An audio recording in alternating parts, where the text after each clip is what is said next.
धर्म प्रेमी बंधुओं, आप सभी को जय जिनेंद्र। मेरे इस चैनल में आपका स्वागत है। आप सभी के सहयोग से यह चैनल आगे बढ़ रहा है। आपसे अनुरोध है, आप इसे अधिक से अधिक लाइक करें, सब्सक्राइब करें, शेयर करें। मेरे इस चैनल में वरांग चरित का वर्णन चल रहा है। पिछले हमने स्वाध्याय किया कि किस प्रकार से राज्यसभा में मंत्रियों ने वरांग से धर्म के बारे में प्रश्न किया और वरांग ने उनको बड़ी ही सरलता से और अच्छे अच्छे उदाहरण देकर के संसार के स्वरूप का और मिथ्या दृष्टि का वर्णन आदि अच्छी तरह से बताया। अब आगे जब मंत्रियों ने प्रश्न किया था कि वर्ण व्यवस्था क्या है, उसके बारे में जो है प्रकाश डालते हुए वरांग कहते हैं, उससे पूर्व मंगलाचरण करते हैं। ओंकारं बिंदु संयुक्तं नित्यं ध्यायन्ति योगिनः कामदं मोक्षदं चैव ओंकाराय नमो नमः। अविरल शब्द गनौगा प्रक्षालयति सकल भूतल मलंकंका मुनि उपासित तीर्था सरस्वती अर्थो नो दुर्तान अज्ञान तिमिर अंधानाम ज्ञान अंजन शलाकया चक्षुभि उन्मिलितमेन तस्मै श्री गुरुवे नमः। श्री परम गुरुवे नमः। परंपराचार्य श्री गुरुवे नमः। सकल कालुष विध्वंसकम श्रेषां परिवर्तकम धर्म संबंधकम भव्य जीव मन प्रतिबोधकारकम इदम शास्त्रम श्री वरांग चरित नामधेयम एतन मूल ग्रंथ कर्तारा श्री सर्वज्ञ देवा तदुत्तर ग्रंथ कर्तारा श्री गणधर देवा प्रति गणधर देवा तेषां वचनासायमासाद्य आचार्य श्री जटा सिंह नंदी जी महाराज विरचितम मंगलम भगवान वीरु मंगलम गौतमो गणे मंगलम कुंद कुंदाद्योति जैन धर्मोस्तु मंगलम। अनाथपुर के आदर्श राजसभा में विराजमान विशाल पृथ्वी के पालक सम्राट वरांग सत्याधर्म, उसके पालक सलाका आदर्श पुरुषों की जीवन की गाथा, अन्य गुणों के रहस्य तथा आदर्श अपने मंत्री आदि सभी अधिकारियों तथा जनता के हृदय में बैठा देना चाहते थे, क्योंकि ऐसा किए बिना उन सबके चित्त में यह कालिमा नहीं धुल सकती थी, जो कि विशेष रूप से मिथ्यात्व के कारण साधारणतः कर्म की कृपा से उनके भीतर घर चढ़ चुकी थी। इस उद्देश्य से सफल करने के लिए उन्होंने फिर अपने व्याख्यान में आरंभ किया कि समस्त संसार की प्रजा में यदि अपनी अनेक साधारण योग्यताओं के कारण एक ही है, तो यही प्रश्न उठता है कि मनुष्य वर्ण ब्राह्मण, क्षत्रिय, वैश्य तथा शूद्र इन चार जाति वर्गों में किस आधार पर व्यक्त किया गया है। मनुष्य के इन चार भेदों के जब हम प्रमाण, न्याय तथा अन्य विषाद करके समझने में समर्थ दृष्टांतों के विस्तृत तथा सूक्ष्म कसौटी पर कुछते हैं, तो यह जाति व्यवस्था बिल्कुल उलझ जाती है। यूँ समझिए कि एक पिता के चार पुत्र पैदा हुए, उन चारों की व्यवस्था, रंग रूप आदि सभी बातें तारतम्य होने पर भी इतना निश्चित है कि उनकी जाति एक ही होगी। पूर्ण विश्व में मनुष्य के उत्पादक मनुष्य जाति नाम कर्म एक ही है, और जबकि मूल उत्पादक एक ही है, तो कोई कारण नहीं है कि उनकी जातियां अलग अलग हों। किसी भी बट के विशाल वृक्ष में बिल्कुल नीचे की डाल से आरंभ करके शिखा पर्यंत तक फल आते हैं। नीचे, ऊपर, बीच में, दाईं बाईं ओर यदि अनेक भागों में उत्पन्न होने पर भी उन सबके मंद लाल रंग, निश्चित गोलाकार घन तथा मृदु स्पर्श आदि सभी गुण समान होते हैं, फलतः उनकी एक ही जाति होती है। इसी दृष्टि को विचार करने पर मनुष्य जाति भी एक ही प्रतीत होती है। हमारे संसार में कौशिक, विश्वामित्र, कश्यप, गौतम, कौंडिल्य, मांडव्य तथा वशिष्ठ गोत्र अत्यंत प्रसिद्ध हैं। अति यात्री, कुशत, कौश, अंगारिष, ग्री, गार्य, मुदगल, मौलदर, कात्यायन तथा भृगु, भार्गव और ऋषि के बाद इन सब के कुल भी सुव्यवस्थित सुविख्यात रहे हैं। इन सब क्रम में ये सब देखते हैं कि पिता, माता, पुत्र, वधू, साला अथवा मामा, पुत्र, पत्नी आदि के विविध गोत्र ही नहीं अपितु उनकी प्रधानता के प्रचलित रखने की प्रेरणा से अनेक जातियां भी दृष्टिगोचर होती हैं। प्रत्येक जाति और गोत्र के विवाह व्यवस्था पृथक पृथक है।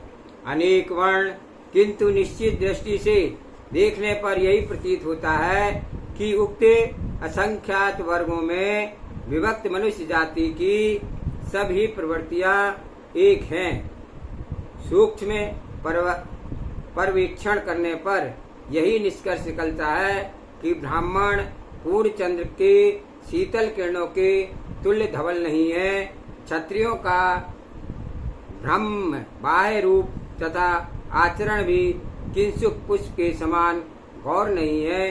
तृतीय वर्ग में विभक्त वैश्यों का आचार विचार भी हरिताल पुष्प के समान ही हरे रंग का नहीं है तथा अंतिम वर्ण शूद्र का शरीर तथा मन भी बुझे हुए अंगार के समान कृष्ण वर्ण का नहीं है। चारों वर्णों के मनुष्यों के त्वचा, मांस, रक्त, मज्जा, हड्डी तथा शुक्र आदि समस्त रस एक ही प्रकार के होते हैं। उनके चलने, उठने, बैठने, शरीर के साधारण निर्माण एक प्रकार के होते हैं। रंग, रूप, केश आदि रंगों तथा चेष्टाओं का भी कोई भेद नहीं होता है। सुख, शौक, चिंता, दुख, प्रसन्नता, सम आदि भावों का विचार करने पर तो मनुष्य मात्र कोई भी भेद दृष्टिगोचर नहीं होता है।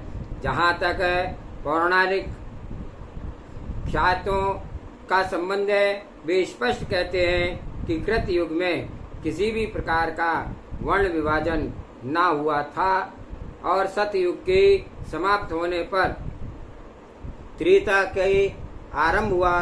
तभी कुछ स्वार्थगंध पुरुषों ने ऐसा करने के लिए एक वृत्ति वर्ग की नींव डाली थी। सतयुग के और त्रेता की अपेक्षा द्वापर युग में मनुष्य की चिंता तथा आचरण अधिक दूषित होते गए। अतएव इस युग के वर्णों में उनके भेद उपभेद तथा बाजार गर्म हो गया था और इसके बाद कलयुग ऐसा होगा जिसमें उक्त प्रकार के निराधार अपवाद फैलाएंगे। उस चतुर्थ युग में मनुष्य के समान रूप मोह तथा विशेषकर द्वेष को लोभ बढ़ जाएंगे और चारों वर्ण के लोग अपने मर्यादा को लांघ करेंगे। फलतः पूरी व्यवस्था उलट जाएगी। आपस में पुरुष एक दूसरे के साथ विश्वासघात करेंगे तथा किसी विषय पर दृढ़ आस्था न करेंगे। आचार विचार की मर्यादा तथा सत्य आदि का लोप करेंगे। जो शांत परिणाम उदारास्य पुरुष है, उनके मत से मनुष्य का परम प्रिय कर्म अथवा व्यवसाय, उसका आचरण तथा व्यवहार, दया, क्षमा आदि गुणों का पालन तथा खेती, शिल्प आदि आजीविका के उपाय में भिन्नता होने के कारण ही चारों वर्णों का विभाजन हुआ है। इन कारणों से अतिरिक्त कोई दूसरा कारण नहीं है जिसके आधार पर वर्ण व्यवस्था का महल खड़ा किया गया है। जो व्यक्ति वेदों में कहे गए प्रत्येक उपदेश को प्रमाण मानते हैं, उन्हें वेदों से वर्णित विविध यज्ञों के सत्य ही ना मानना पड़ेगा, अपितु सबको करना भी उनका अनिवार्य तथा अभिष्ट कर्तव्य हो जाएगा।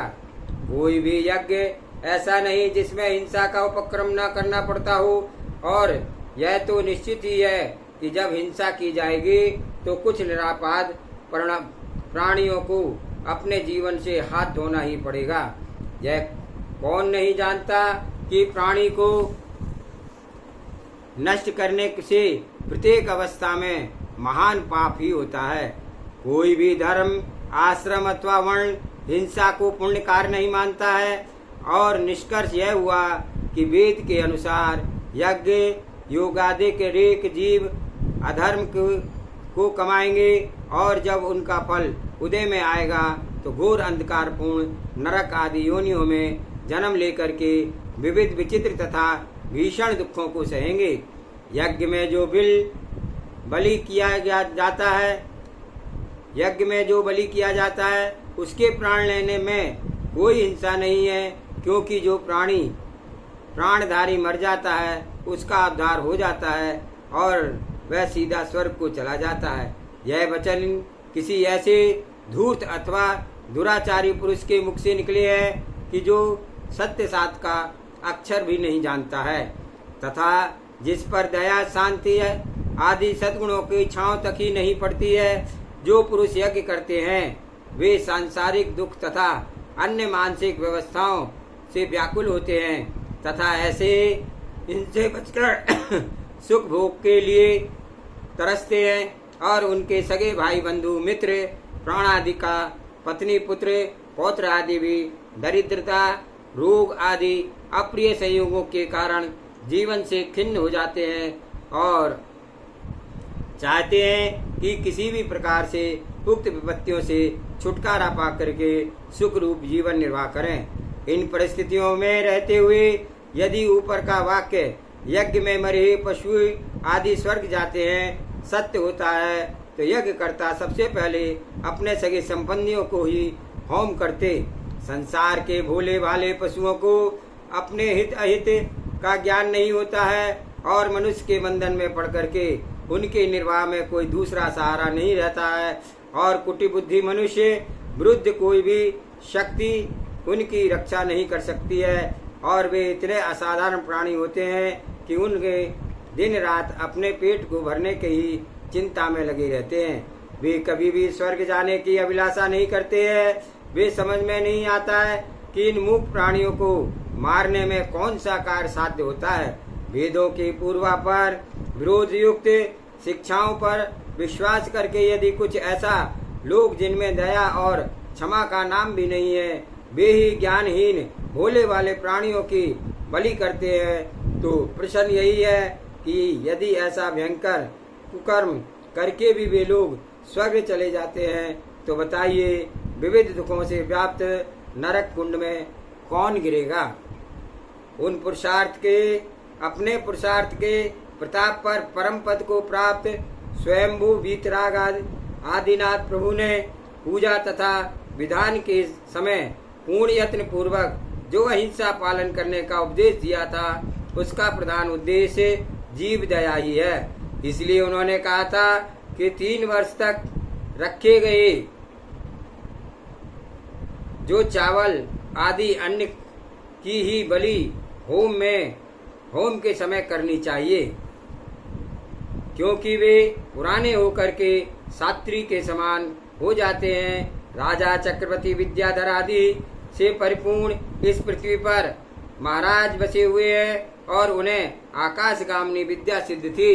उनका वैदिक के आचार विचार इतना उन्नत था कि लोग उन्हें महात्मा मानते थे।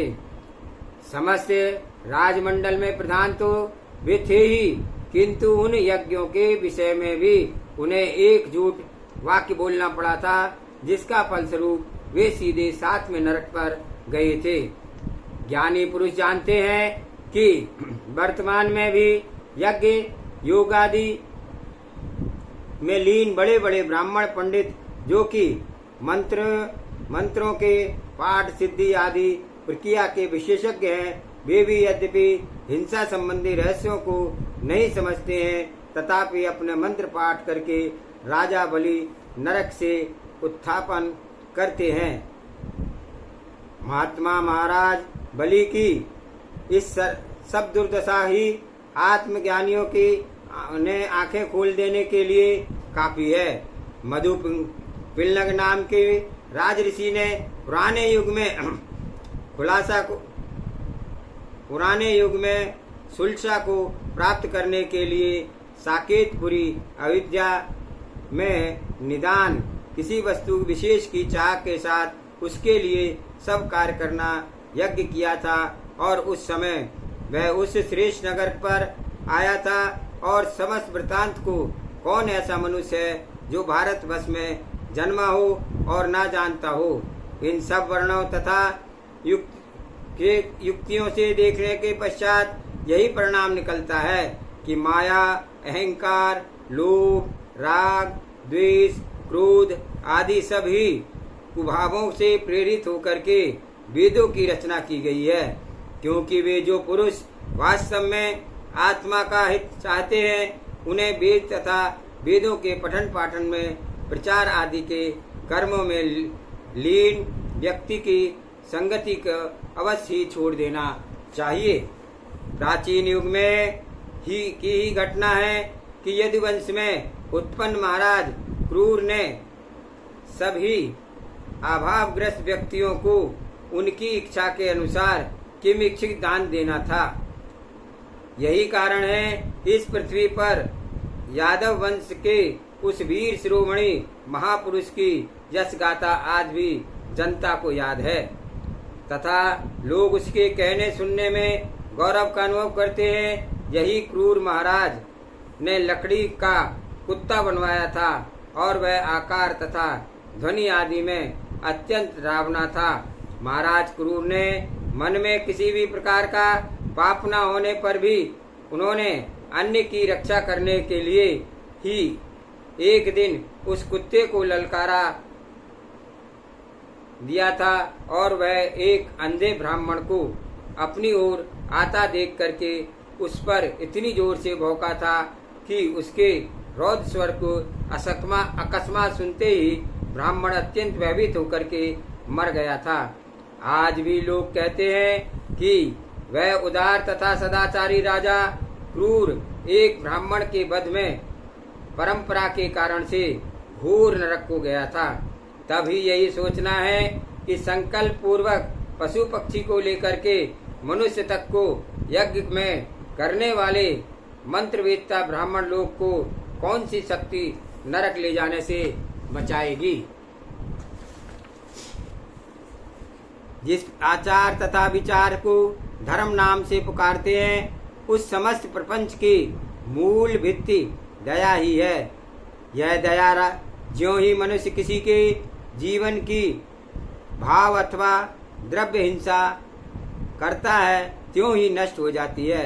दया के नष्ट हो जाने पर इस जीव के एक दो ही अनर्थ नहीं होते, अपितु सैकड़ों प्रकार के दुख उसे सहने पड़ते हैं।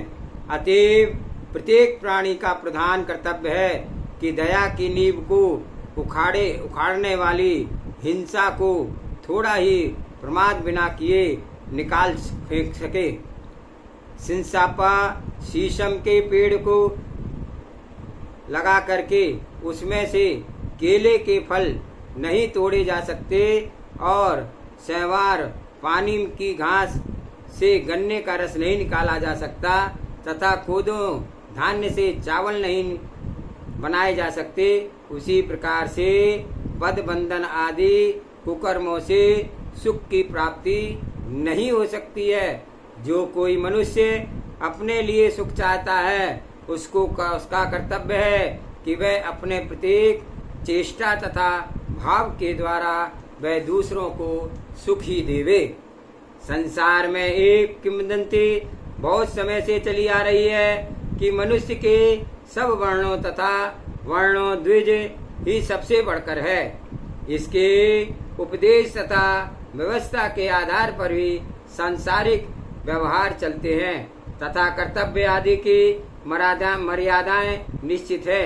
इतना ही नहीं, जब ब्राह्मण लोग हवन आदि कार्य करते हैं तो देवता लोग संतुष्ट हो जाते हैं।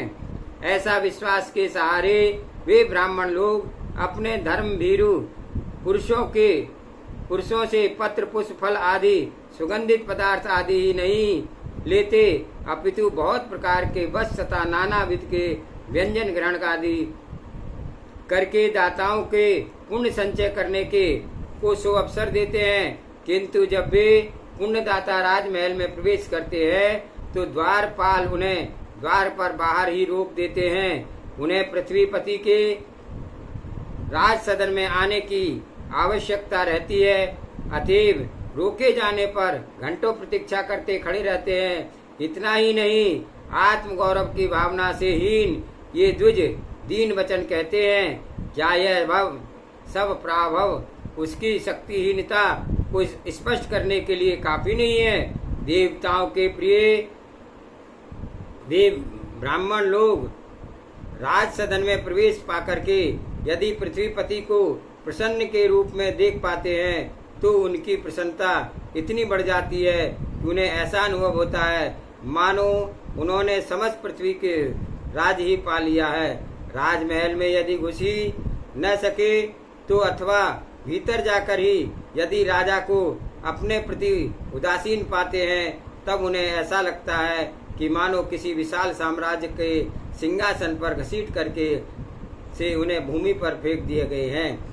यथोक्त मनुष्य वर्ग के नेता ब्राह्मणों पर जब राजा की बक दृष्टि हो जाती है तो वे उन्हें ऐसा प्रतीत होता है कि उनके चारों ओर दसों दिशाओं में भयंकर ज्वाला भड़क रही है। और यदि राजा के सभी ब्राह्मण सम्मिलित रूप से राजा के विरुद्ध हो जाए तो उसका वही प्रभाव होता है जो कि भील में भल्ला तक के तेल को पत्थर पर की चट्टान पर बहाने से हो सकता है। सोचिए कि जो ब्राह्मण न तो किसी अनुचित कार्य अथवा पराभाव के लिए शिक्षा सजा ही दे सकते हैं, ना प्रसन्न होकर के किसी को कोई भला कर सकते हैं, साधारण से कार्य की सिद्धि के लिए संसार भर में छल कपट करते हैं, जो सबसे अधिक दीन हो चुके हैं। इतने ही नहीं, जिन विचारों का भरण पोषण ही दूसरों की कृपा पर आश्रित है वे ही ब्राह्मण समझ में नहीं आता क्यों कर राजाओं से भी बड़े जाति वाले कैसे हो सकते हैं। ऐसे दीन हीन ब्राह्मणों के मुख से निकले हुए आशीष तथा अभिशाप में वचन कभी झूठ हो ही नहीं सकते हैं। उसके द्वारा कहे गए शुभ कामनाएं मंत्र निश्चय से पापों को नष्ट कर देते हैं। दूसरों को बातों ही क्या और इस जन्म में ही क्या अभिलाषाएं पूर्ण हो जाती है। उन्हें मन में रख करके मनुष्य जो जी क्या की सेवा करता है और ये सब की सब बातें सर्वथा असत्य हैं। गुड़ के रस में यदि पहले ही हलाहल विष मिला दिया जाए फिर किसी ब्राह्मण के सामने रख दिया जाए तो उस द्विज की जिह्वा से कह देने पर भी बिना किसी रासायनिक प्रयोग के ही वह रस शुद्ध ईख के रस हो जाता है। ऐसा उन व्यक्तियों का प्रचार है जो कि ब्राह्मण पर गाढ़ आस्था रखते हैं। इतना ही नहीं तो यह भी कहते हैं कि ब्राह्मण का वाक्य कभी निष्फल नहीं होता है और ऐसा अमोघ वाक्य ब्राह्मण लोग न जाने कितने समय प्रतिदिन राजाओं की क्षेम कुशल तथा बुद्धि आदि के प्रतिदिन स्वस्ति वाचना आयन क्रिया आदि अनुष्ठान करते आ रहे हैं और उसी ब्याज से राजाओं का धन कमाते हैं और धन की आशा से ही उन्हें प्रतिदिन शांति अनुष्ठान करने के बाध्य करती है। किंतु परिणाम तो सभी जानते हैं उन दोनों के ही अभिलाषाएं पूर्ण नहीं होती हैं तथा द्रव्य उपद्रव के पढ़ करके उनका क्षय ही होता है। आज के स्वाध्याय में इतना ही। जावानी के ज्ञान से सूझे लोकालोक सोवाणी मस्तक नमु सदा दे तू दो। हे जिनवाणी भारती तो हे जपू दिन रैन जो तेरी शरणागे सो पावे सुख चैन। देव बजो अरिहंत को गुरु सेवा निर्गन दया धर्म पालो सदा यही मोक्ष का पंथ। 9 बार नमोकार मंत्र।